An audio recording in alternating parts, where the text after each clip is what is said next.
If you have sharp, one-sided pain right above your glute, stop stretching. You're likely destabilizing your SI joint, not fixing a tight muscle. The sacroiliac joint connects your spine to your pelvis. Unlike your hips, it isn't designed for mobility.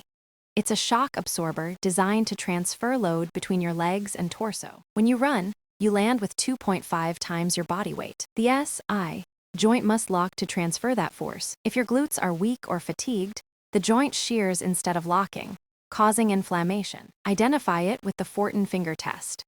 If you can point to the pain within 1 centimeter of the bony dimple above your glute, the size, it is 90% likely to be SI dysfunction, not a spinal disc issue. Here is how to distinguish SI pain from a herniated disc. Disc pain often travels down the leg, past the knee. SI pain stays local, usually in the buttock, lower back, or groin, but rarely below the knee. The biggest mistake runners make is trying to stretch out the pain. SI pain is usually an issue of hypermobility, too much movement. Stretching creates more laxity. You need stiffness. Focus on force closure, using muscle contraction to compress the joint. Isometric holds are the gold standard because they build stability without shearing the irritated joint. If pain persists during runs, a specific SI belt can be a game changer. It applies artificial compression to the pelvis, acting as external ligaments to stabilize the joint while you retrain your glutes. Female runners, particularly postpartum,